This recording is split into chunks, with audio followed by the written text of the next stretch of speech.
Então vamos ler. Gênesis 2:18. E disse o Senhor Deus: não é bom que o homem esteja só. Far-lhe-ei uma ajudadora idônea para ele. Havendo, pois, o Senhor Deus formado da terra todo o animal do campo e toda a ave dos céus, os trouxe a Adão para este ver como lhes chamaria. E tudo o que Adão chamou a toda alma vivente, isso foi o seu nome. E Adão pôs os nomes a todo o gado, e às aves dos céus, e a todo o animal do campo, mas para o homem não se achava ajudadora idônea. Então o Senhor fez cair num sono pesado sobre Adão, e este adormeceu, e tomou uma das suas costelas, e cerrou a carne em seu lugar. E da costela que o Senhor tomou do homem, formou uma mulher, e trouxe-a a Adão. E disse a Adão: esta é agora osso dos meus ossos e carne da minha carne. Esta será chamada mulher, porquanto do homem foi tomada. Portanto, deixará o homem o seu pai e a sua mãe, e apegar-se-á à sua mulher, e serão ambos uma carne. E ambos estavam nus, o homem e a sua mulher, e não se envergonhavam. Amém. Vou falar sobre família, sobre as famílias de Gênesis. Por quê? Porque a família é muito importante. É uma instituição muito importante. Por quê? Porque a família é a base do indivíduo. E a família é a base da sociedade. E a família é o padrão, é o modelo para a igreja. A igreja é chamada família de Deus. Então, veja como a família é importante. Muitos males que assolam a nossa sociedade, eles têm a sua origem em famílias desestruturadas. Se você for investigar a vida daqueles que estão nas penitenciárias, grande maioria deles vem de uma família desestruturada. Então veja que a família é importante, ela é fundamental. Então aqui em Gênesis, nós temos o quê? A criação. Não é verdade? Em Gênesis capítulo 1, nós temos a criação. Deus criou os céus, a terra, o mar, o sol, a lua, as estrelas, os animais, os vegetais. Criou o homem. E em Gênesis 2, Deus criou a família. Então a família é criação de Deus, é invenção de Deus, é instituída por Deus. Então, isso dá a ela ainda mais um caráter importante, e mais do que importante, sagrado.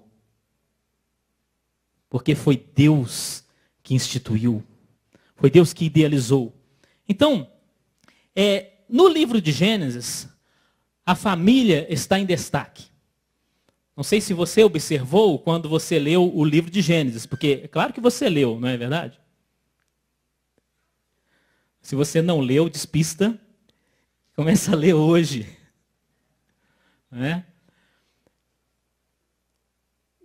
O livro de Gênesis dá ênfase para as famílias. Se você for examinar a Bíblia de Êxodo para frente, você vai ver as nações em destaque.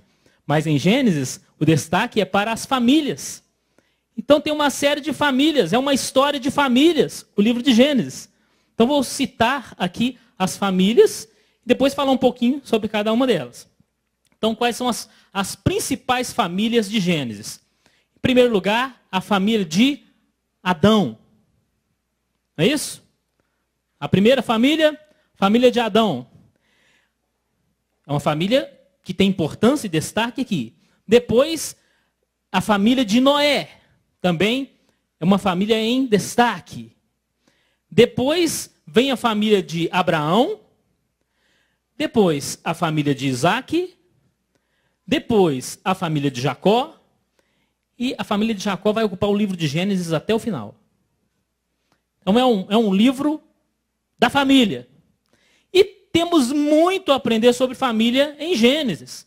Vou tentar fazer aqui um resumo hoje. Agora, o que Gênesis fala sobre as famílias?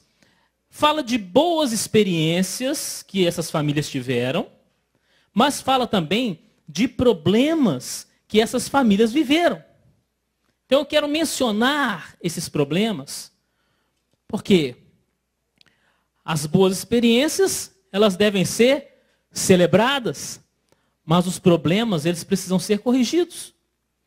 Então nós precisamos enxergar esses problemas, e eles estão aí na Bíblia, não é à toa.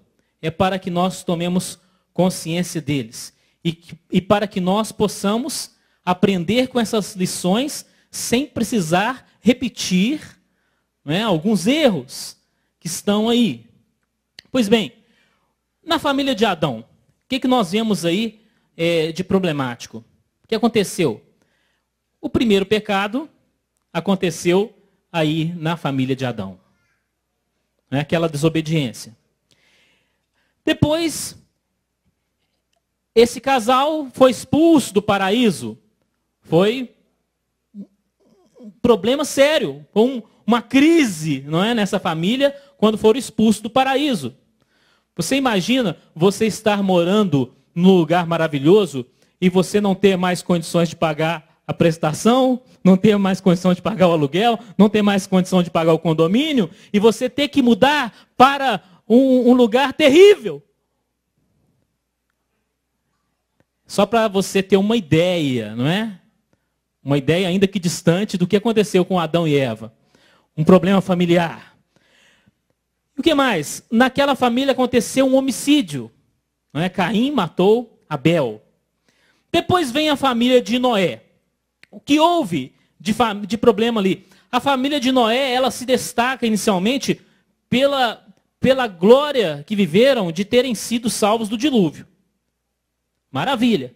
Mas depois dessa família ter sido salva, observe bem, né, essa palavra. Depois dessa família ter sido salva, ainda aconteceu ali um problema sério naquela casa. Que foi o quê? A embriaguez de Noé. A embriaguez foi um problema sério naquela casa.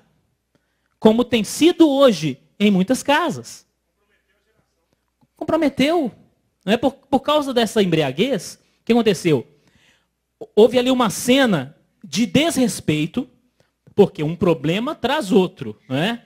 Está escrito no Salmo 42 que um abismo chama outro abismo. Poderíamos também dizer, parafraseando, né, que um pecado chama outro pecado. Então, por causa da embriaguez, aconteceu naquela casa uma cena de desrespeito. Noé, ele ficou pelado ali, né? E o filho, Cão, né? É o nome do filho, tá, gente? Não é o cachorro da casa. O filho, chamado Cão, zombou do pai, desrespeitou o pai. Né? Deve ter falado, ele está pelado. Desrespeitou o pai. E, por causa disso, ele foi amaldiçoado. E a sua descendência foi amaldiçoada. Veja bem. A gente aprende alguma coisa aí. Não é pelo fato do pai estar errado que você adquire o direito de desrespeitá-lo. Guardem isso. Não é pelo fato da mãe estar errada que você adquire o direito de desrespeitar a sua mãe. Noé estava errado? Estava, mas o filho não poderia ter desrespeitado o pai. Então, o que houve na família de Noé? Embriaguez, desrespeito, maldição. Depois vem a família de Abraão. Oh, homem bendito e abençoado, não é? Mas na casa dele havia um problema. Qual que era? A esterilidade de Sara. Aquela mulher não conseguia ter filhos. E não é um problema que hoje também afeta né, várias famílias, casais que não conseguem ter filhos. Então nós vamos já observando que problemas que estão lá em Gênesis estão na nossa realidade hoje. Por isso a mensagem da Bíblia, ela não deixa de ser atual. Não é isso? Então havia esterilidade na casa de Abraão. E por causa dessa esterilidade, o que aconteceu? Abraão teve um relacionamento com outra mulher, chamada Agar. Olha aí um problema familiar. A outra. Esse problema não é novo. Já naquela época havia isso. Nós vivemos num contexto diferente. Ali tem-se uma situação cultural, não é? Um costume. Mas hoje nós chamamos isso de adultério.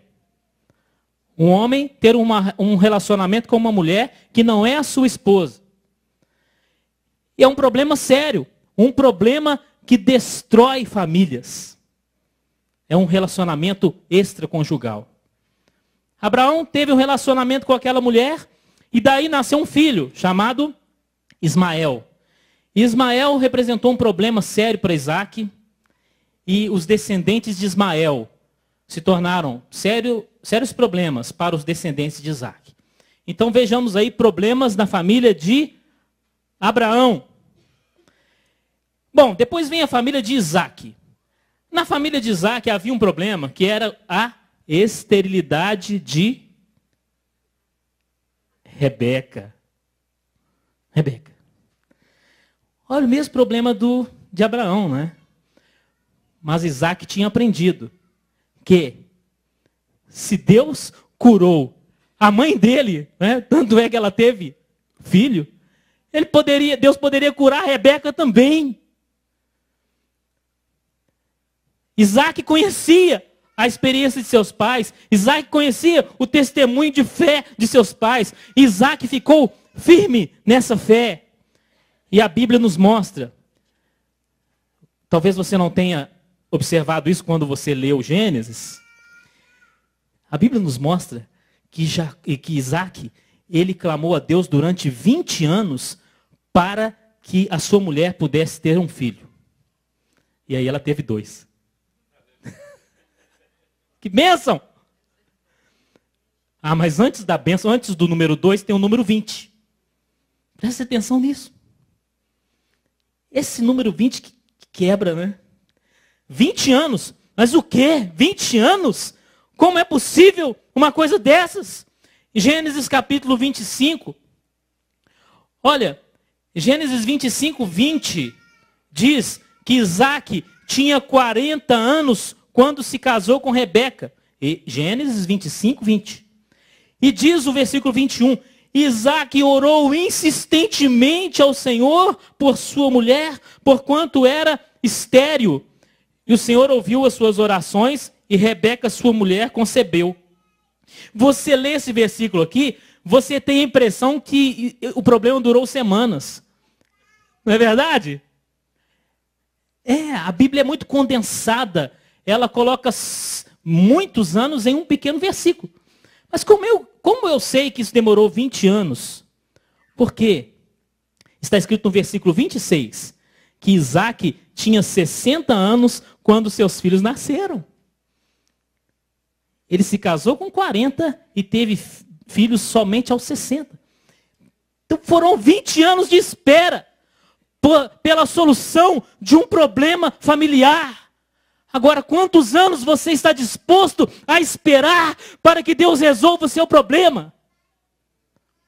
Isaac esperou 20 anos. Hoje em dia as pessoas não querem esperar 2 meses. As pessoas não querem esperar 2 anos. Porque vivemos no tempo do macarrão instantâneo. Nós queremos as coisas muito rápidas.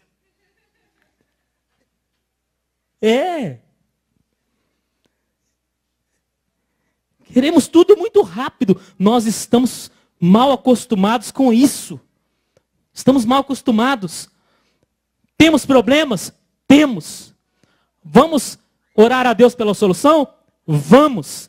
Mas o tempo de Deus ele não é o nosso tempo. Deus não segue o nosso calendário, Deus não consulta o nosso relógio, Deus faz as coisas na hora que Ele quer fazer. Ele pode antecipar? Pode. Mas o que nós não podemos é desistir, porque algo está demorando. Isaac nos deixou essa lição. Falamos muito das lições que Abraão deixou, não é? Mas Isaac nos deixou essa lição. Isaac não cometeu o mesmo erro de Abraão, porque Isaac não arrumou outra mulher. Rebeca tinha um problema sério. Então, Isaac poderia ter orado, vou orar aqui durante 2 anos. Se Deus não resolver, eu vou me separar de Rebeca e vou me casar de novo. Não. Não, Isaac não teve essa atitude. Bom, o que mais? Problemas na família de Isaac. Depois que Deus deu a ele 2 filhos, passou a haver um novo problema naquela casa. A rivalidade entre os irmãos. É um problema. Não é mesmo? Essa rivalidade. A rivalidade entre os irmãos, ela até certo ponto, ela é normal. Não é? Mas, nós vemos casos de rivalidade aqui, extremos. Como Caim, que matou Abel. E aqui, quase que Esaú matava Jacó. Só não chegou a esse ponto porque Deus não deixou. A rivalidade entre os irmãos. Depois, já no fim da vida de Isaac, aconteceu um novo problema. O filho Jacó enganou o pai. Enganou seriamente o pai para receber uma bênção. Então, veja aí vários problemas. Depois a família de Jacó. Jacó foi o campeão dos problemas familiares.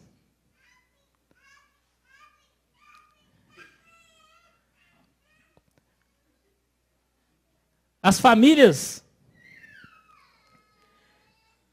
de Gênesis tiveram aí as suas dificuldades, seus problemas, mas a família de Jacó superou todas as outras.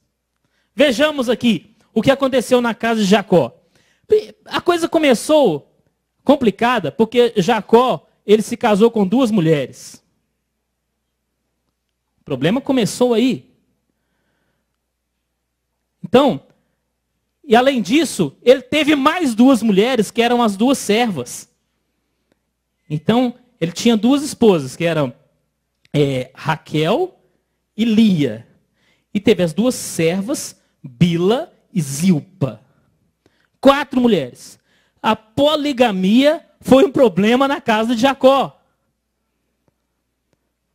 Algumas pessoas pegam esses exemplos bíblicos e dizem assim, eu posso ter mais de uma mulher, porque aqui na Bíblia tem casos de servos de Deus que tiveram mais de uma mulher.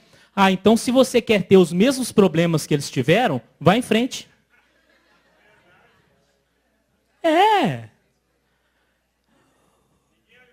Não. Você quer ter os mesmos problemas? Vá em frente. Veja, mas por que não pode? Olha, quando Deus criou a mulher, nós lemos aí Gênesis capítulo 2. Então, aí por acaso está escrito assim, vamos ver. E Deus fez cair um pesado sono sobre Adão, e este adormeceu. E Deus tomou 5 costelas de Adão, e com cada costela Deus fez uma mulher. E trouxe as 5 mulheres a Adão. É assim que está escrito na sua Bíblia? Não. Foi uma costela só, né? Senão o homem ia andar até torto, né? Foi uma costela só. Deus fez uma mulher só para o homem. Nós vemos aqui o padrão divino para a família. Uma mulher só. Um marido só. Padrão. Então Jacó estava fora do padrão. Ele teve 4 mulheres. Então a poligamia foi o primeiro problema. Depois, aí vem o quê? A rivalidade entre essas mulheres. A casa era um cenário de guerra. Né? A rivalidade. elas disputavam o amor de Jacó. Jacó ficava lá, o bonitão, né? E as mulheres se digladiando lá pelo amor de Jacó. Depois veio o quê? A rivalidade entre os filhos. Daquelas 4 mulheres nasceram 13 filhos. Amém? Não? Eram 13. 13, porque tinha uma mulher. Peguei vocês, né? 12 homens e uma mulher. 13 filhos. E havia uma rivalidade entre os filhos homens, pelo menos, uma rivalidade. Porque havia a mulher preferida, então os filhos dela eram preferidos do pai, os outros se sentiam desprezados e era uma confusão. Problemas familiares na casa de Jacó. Bom, depois disso, aconteceu mais um problema. A filha, chamada Diná, ela foi estuprada. O estupro foi aí um problema sério que atingiu a casa de Jacó. Aquela moça foi estuprada e os seus irmãos, Levi e Simeão, resolveram fazer justiça com as próprias mãos. E estes homens realizaram uma chacina naquele povoado de Siquém, onde aquele estupro aconteceu. Então Levi e Simeão mataram os homens daquele povoado. E Jacó ficou desesperado. Jacó pensou que a sua família agora seria exterminada. Ele disse, agora os povos vizinhos vão se ajuntar contra mim e vão me destruir. Então veja a que ponto chegou a família de Jacó. Então, o que vimos até agora? As famílias em destaque no livro de Gênesis, e vimos que todas elas tinham problemas. Ah, então, irmão, não é só a sua família que tem problema. Não é só a sua família. É boa informação, né? Como se você não soubesse disso. Mas, muitas vezes, a gente tem um raciocínio como se não soubesse. A gente olha a família do vizinho e diz, nossa, que família bonita. Eles nem são crentes. Olha que família boa. Isso porque você não está lá dentro da casa deles. Você não sabe o que acontece entre as 4 paredes. Toda família tem problemas. E talvez problemas sérios. Então veja bem. Observamos também, através das famílias do livro de Gênesis, uma coisa muito importante. Essas famílias tinham problemas apesar de crerem em Deus. Eu só falei aqui famílias de homens que criam em Deus.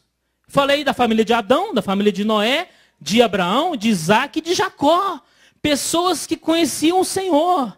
Mas ainda assim, todos eles tinham problemas. Então, às vezes você aceita Jesus, você se converte e talvez você espera que não haja mais problemas na sua casa. Olha, isso é uma ilusão. Mas você também não precisa ter os mesmos problemas de alguém que está nas mãos do diabo. Certo? Mas problemas acontecem. Acontecem. Apesar da sua fé, você ainda pode ter problemas familiares. Mas já pensou, se você não tivesse problemas, a sua fé teria pouca utilidade. Pense bem. Não é verdade? Se você não tivesse problemas, a sua fé teria pouca utilidade. Mas você tem problemas e você vai vencer cada um deles pela fé em nome de Jesus. Amém? Agora vamos falar um pouco sobre as causas. Citamos os problemas, agora vamos às causas. Em Gênesis 2, Deus criou a família. Em Gênesis 3, Satanás interferiu na família. Ah, então começamos a ver aí a causa. A causa de tanto problema. Gênesis 3, aparece aí a figura de Satanás. E ainda hoje, ele quer interferir nas famílias. Ele quer destruir as famílias. Ele quer corromper as famílias. Ele quer criar novos modelos de família. O modelo de família criado por Deus está aqui em Gênesis capítulo 2. Outro modelo de família, contrário a esses princípios aqui, deve ser combatido por nós. Deve ser combatido.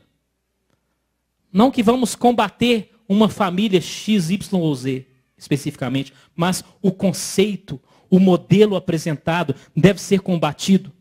Então, Satanás, ele interferiu na família de Adão aí em Gênesis capítulo 3, e ainda hoje ele está procurando interferir nas nossas famílias. Como? Por exemplo, através do divórcio. O divórcio tem sido uma chaga na instituição familiar. E eu queria ler com os irmãos Malaquias, capítulo 2. Nós precisamos falar dos valores bíblicos em relação à família. Queira o mundo ou não queira. Queira os movimentos sociais ou não queiram. Nós devemos falar. Malaquias capítulo 2, versículo 16. O que está escrito aí? Porque o Senhor, o Deus de Israel, diz que odeia o divórcio. Será que é só na minha Bíblia que está escrito isso? Não. O Senhor, Deus de Israel, odeia o divórcio. Outra versão diz, o Deus de Israel abomina o divórcio. O divórcio é uma abominação aos olhos de Deus. Não estou falando aqui para condenar ninguém. Se você se divorciou um dia, que Deus te abençoe, que você tenha uma direção de Deus para conduzir a sua vida. Mas esta palavra ela se dirige principalmente àqueles que não se divorciaram, ou quem sabe até aqueles que ainda não se casaram, ou até aqueles que ainda não namoraram. Esta é uma palavra de Deus para você. Deus abomina o divórcio. Que Deus te livre de ter essa experiência. E que Deus me livre também. Amém? Por quê? Porque não é o plano de Deus para nós, meus irmãos. Não é. Não é. Então aquela frase, até que a morte vos separe, não é brincadeira. Não é brincadeira. Você que é casado, aquela frase não é uma brincadeira. O divórcio, ele é tão natural para nós, cristãos, quanto a amputação de um membro do nosso corpo. Vamos supor que você tem uma dor no braço. Você tem uma dor. Seu braço está doendo, está incomodando. Então você vai ao médico, ao ortopedista, não é? E aquele médico fala assim, olha, eu sinto muito, mas vamos ter que cortar o seu braço. Aí você vira e fala assim, doutor, tudo bem. É assim? Nem gostava dele?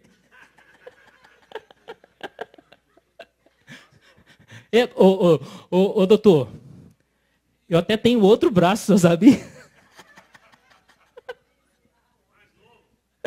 Mais novo? 20 anos mais novo? Pode cortar, doutor. É assim? Não. Você fala, doutor, pelo amor de Deus, doutor. Faz alguma coisa, doutor. Arruma uma solução para mim, doutor. Um remédio, um medicamento, uma cirurgia. O senhor não tem aí vamos fazer uma cirurgia? Onde que tem? É nos Estados Unidos? Eu vou para lá.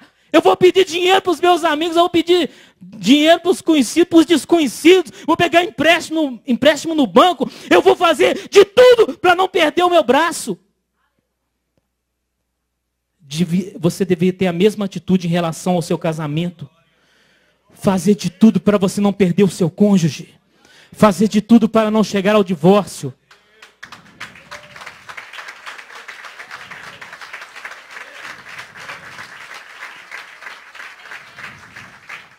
Porque os dois são uma só carne. Separar isso é amputação.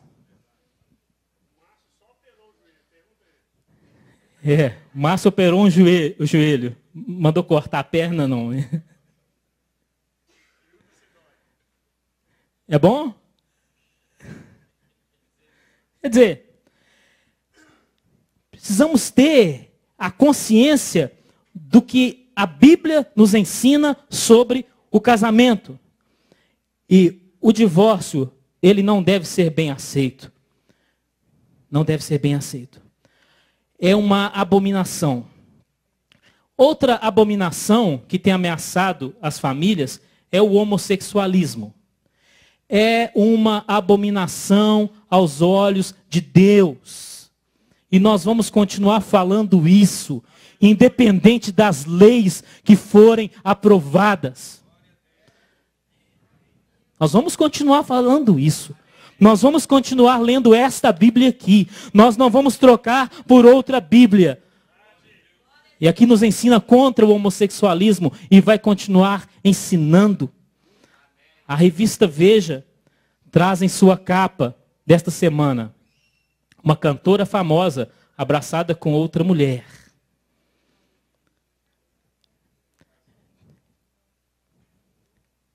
Pois é, diz que é a esposa, né? Era. Então, quer dizer, foi uma família foi destruída pelo homossexualismo. E nós estamos agora diante de um problema nacional em relação ao tema. E a igreja não pode se calar. A igreja não pode se omitir. A igreja não pode aceitar passivamente. Nós precisamos continuar falando contra este mal. Pois bem, eu disse que uma das causas dos problemas familiares é a ação de Satanás. Então Satanás, ele continua agindo nos nossos dias. Ele continua querendo interferir e destruir as famílias. E como é que Satanás chega? Como ele chega? Sutilmente. Aí em Gênesis, por acaso, está escrito assim: e Adão e Eva estavam um belo dia no paraíso, quando de repente ouviram uma grande explosão. Pum! E Satanás chegou. Não. Ele veio ali como uma serpente. Característica da serpente é entrar sem ser notada. Ela chega sorrateiramente. Sorrateiramente. Então, males que destroem a família, eles entram nos lares sorrateiramente, sem fazer barulho. Entram em forma de propostas. Propostas. Cuidado com as propostas, meu irmão, minha irmã.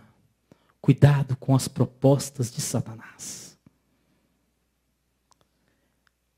E as causas, vamos dizer, Satanás não é a única causa dos problemas familiares, mas o homem tem uma grande participação nisso, porque o pecado aqui em Gênesis foi cometido pelo homem e por isso o mal entrou na sua casa. Então não podemos também colocar a culpa de tudo no diabo, não. Não. O homem tem uma grande participação através do pecado. O pecado, ele traz males para dentro da nossa casa. Então devemos tomar cuidado. E talvez o homem diga assim: não, eu estou cometendo determinado pecado aqui, mas a minha família não tem nada com isso. Cuidado. Eu gosto de uma ilustração do pastor Rick Warren. Ele diz o seguinte: imagine um homem dentro de um barco fazendo um buraco no casco. Ele vai tentando furar o casco e alguém chega e diz para ele assim: o que você está fazendo, moço? Ele diz assim: olha, eu que estou fazendo o buraco, esse buraco aqui é meu, ninguém tem nada com isso.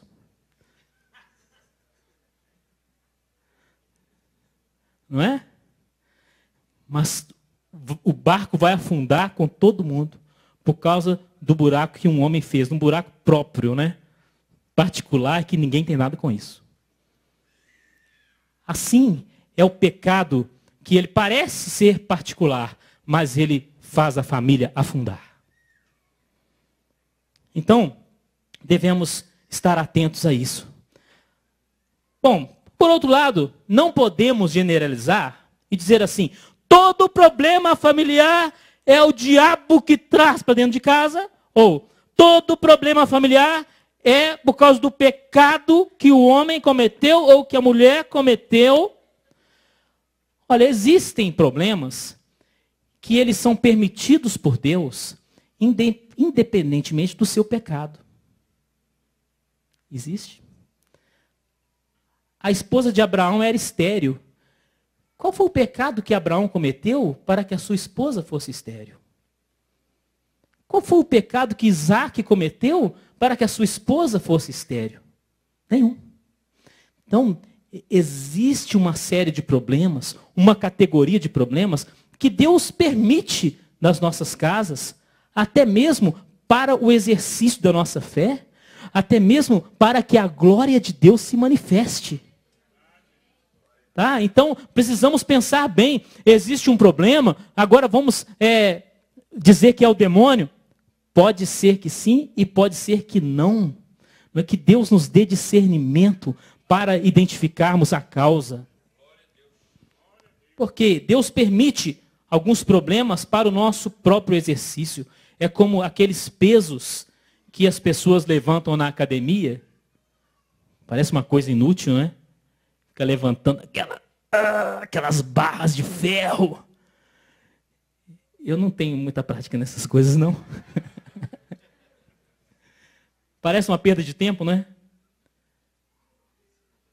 A pessoa fica correndo ali e não chega a lugar nenhum.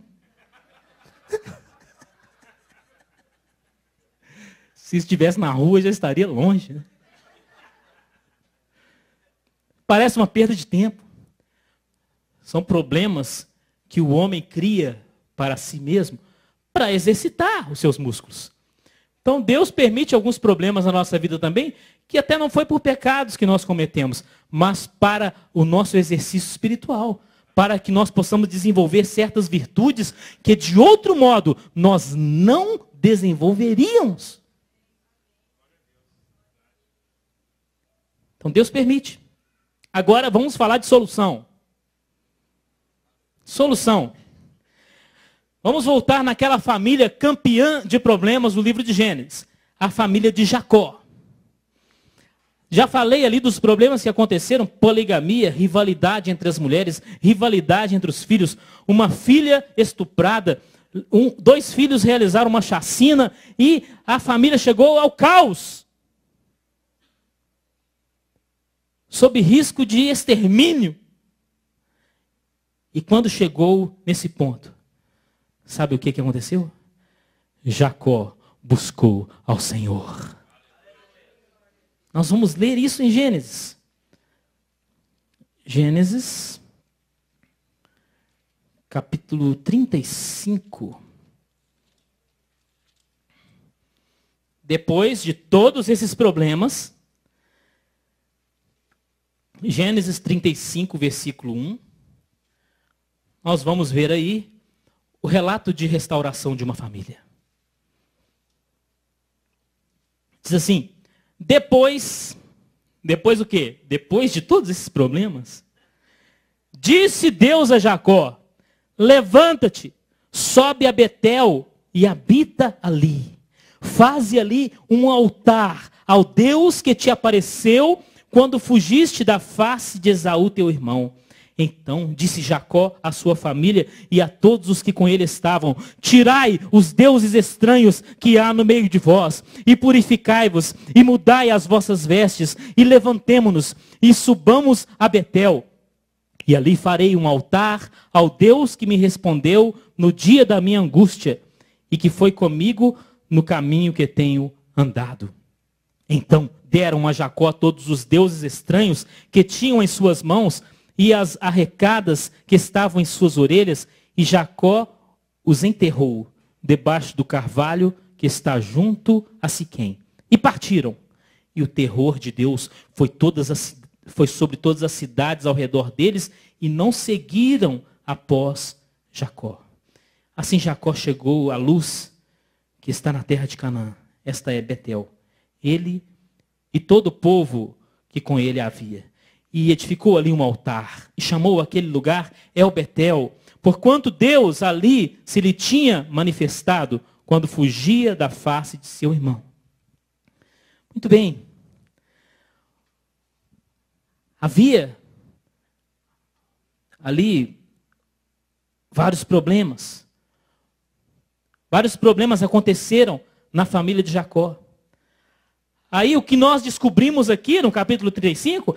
havia ídolos na casa de Jacó. Ah, então está explicado. Então está explicado. Está explicado por que tanto problema. Problemas sérios, problemas graves. É claro que todos nós temos problemas. Mas muita coisa pode ser evitada. Você não precisa viver certas coisas que nós lemos aqui. Havia ídolos na casa de Jacó. Então, o que aconteceu aqui no capítulo 35? Conserto. Vamos falar essa palavra? Conserto. Ah, então essa é uma palavrinha-chave. Conserto. Conserto. Existem problemas na família? Existem problemas na sua casa? Então, quem sabe tem alguma coisa para ser consertada.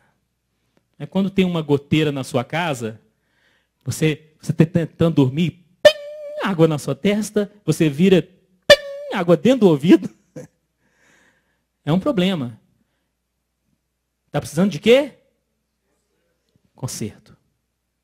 Conserto. Então Jacó aqui vive um conserto. Meus irmãos, orar pela família é importante. Mas oração sem conserto é como perfume sem banho.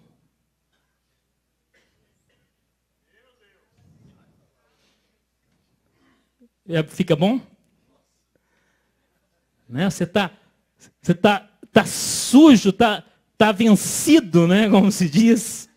Né? Depois do expediente, na sexta-feira, às 21 horas, e aí você vai, eu tenho que ir para a vigília hoje. Ó, joga um perfume lá. Tem gente que ainda fala assim. Vai me dizer que você nunca fez isso.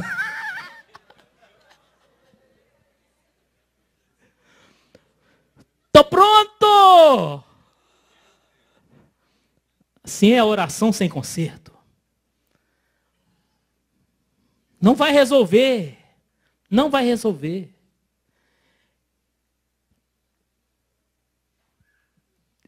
Queremos bênção sobre a família? É muito bom, mas precisa de conserto. Conserto.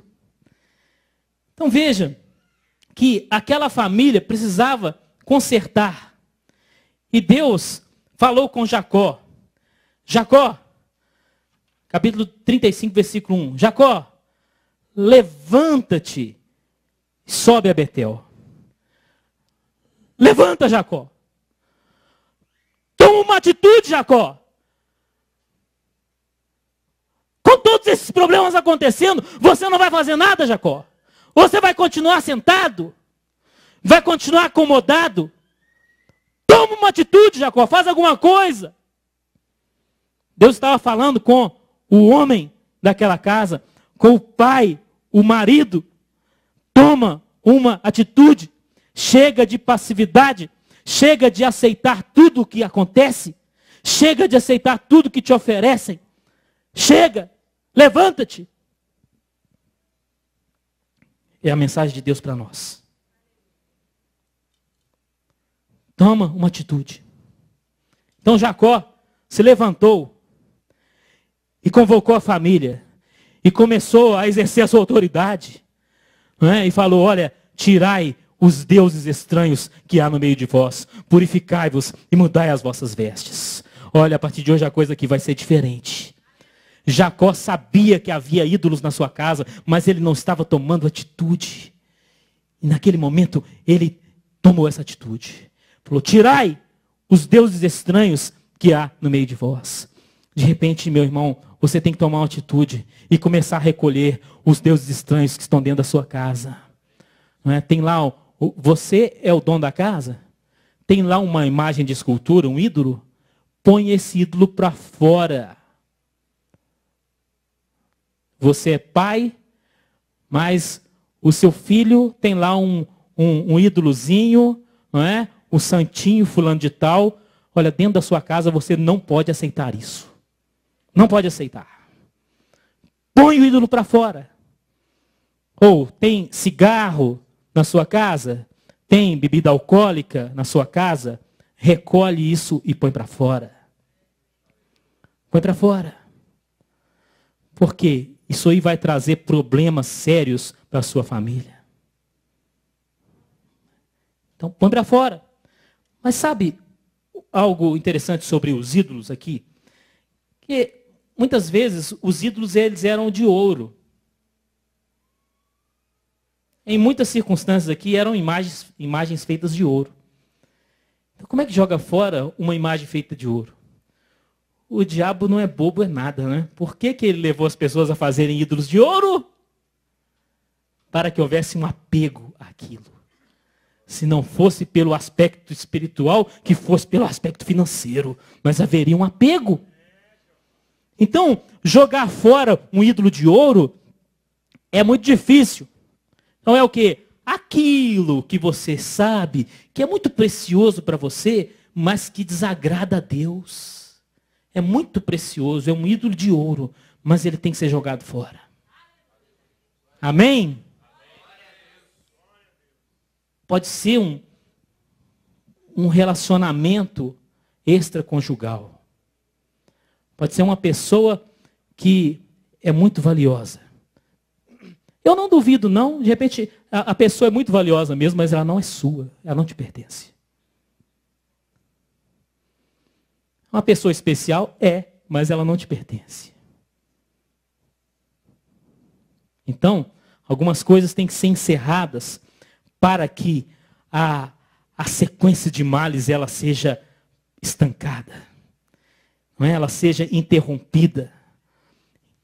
Por que Deus mandou Jacó fazer esse concerto? Sabe por quê? Porque Deus tinha um propósito naquela família.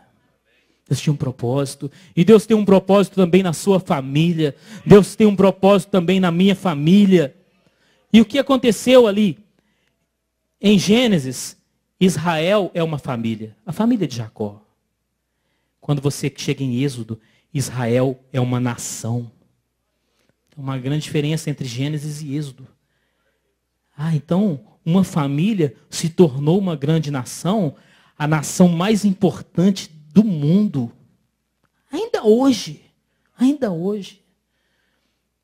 Eu estava lendo algo escrito pelo Dr. Sacramento, né? Ele escreveu lá que morrem milhares de pessoas no Congo e ninguém toma conhecimento. Mas se morre um soldado em Israel, o mundo fica sabendo. Né? Ele escreveu algo nessa linha, não com essas palavras. Não é verdade? Morre um soldado lá em Israel, vira notícia internacional. Por quê? Israel é a principal nação da terra. Mas ela veio de quê? De uma família. Uma família que tinha problemas, sim. Mas buscou ao Senhor. E esses problemas foram solucionados. Então Deus queria abençoar essa família, Deus queria conserto nessa família, porque dessa família viria o Messias, o Salvador, Jesus Cristo. Portanto, essa família não podia ser exterminada, não podia. Assim também, meu irmão, a sua família, ela não pode ser exterminada. Deus não quer que Satanás tenha sucesso sobre a sua casa, ou dentro da sua casa, não. Por quê? Porque Deus tem um propósito. Quem sabe da sua família vai sair um grande pregador do Evangelho, uma pessoa que vai ganhar muitas almas para Jesus. Aleluia, quem sabe essa pessoa não seja você mesmo.